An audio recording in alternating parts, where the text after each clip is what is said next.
Alors aujourd'hui, on m'a demandé, Lily, comment faire pour finalement faire une prière, comment faire une adresse à l'univers, comment finalement connecter avec lui. J'ai envie de te dire déjà, tu n'as besoin de faire aucun effort pour être connecté à lui puisque tu fais partie de lui. Tu es en lui et tu n'es pas séparé de lui. C'est comme si tu baignais à l'intérieur de lui. Donc tu ne peux pas être déconnecté de lui. Tu peux simplement oublier que tu l'es. Et ça, c'est ce qu'on vit la plupart du temps en tant qu'être humain incarné dans cette dimension.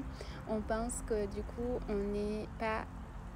qu'on fait pas partie de Dieu, alors que toutes nos cellules, qu'une partie de notre corps vient des étoiles, vient du cosmos, vient finalement de tout ce qui nous habite à l'intérieur. Alors ce que j'ai envie de te dire déjà, une fois que tu comprends cela, tu ne peux plus prier en fait comme avant. Tu ne peux plus t'adresser à une entité extérieure à toi. Tu ne peux plus finalement te mettre à genoux ou mendier finalement l'attention du Créateur ou l'attention de la source étant donné qu'il n'est pas séparé de toi. Ainsi, quand tu vas t'adresser à lui, c'est un petit peu comme si tu t'adressais à la meilleure version de toi ou à la version la plus grande que toi qui t'englobe. Alors du coup, tu vas faire une prière non pas en fonction de quelque chose que tu projettes à l'extérieur, un manque que tu projettes à l'extérieur et que tu demandes de combler, mais tu vas prier en faisant,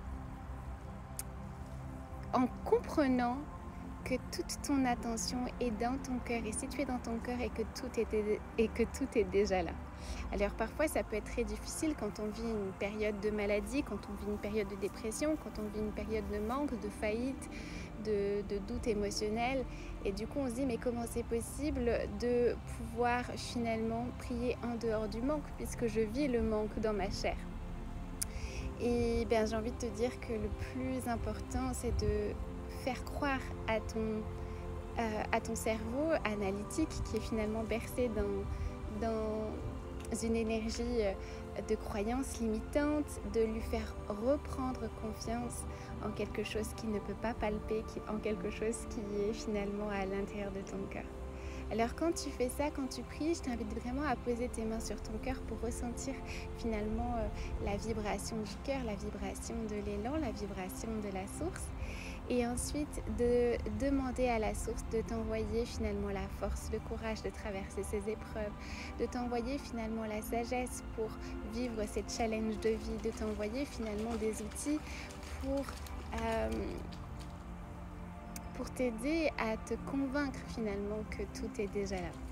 Et ça va changer finalement ta manière de prier, ça va changer ta manière de voir les choses et ça va te faire comprendre quand tu observes les choses autour de toi, que surtout quand tu observes la nature ne vibre pas le manque, elle vibre la plénitude et à aucun moment elle se sent séparée de nous.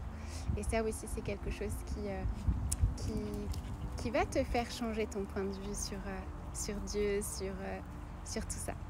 Voilà, dis-moi en commentaire si ça te parle, dis-moi en commentaire si toi aussi tu as vraiment pris ce, cette prise de conscience que finalement tu n'es pas séparé de la source et que tu ne peux plus prier comme avant en fait. Tu es juste dans l'accueil de recevoir, l'accueil et la gratitude de recevoir ce qui est déjà là.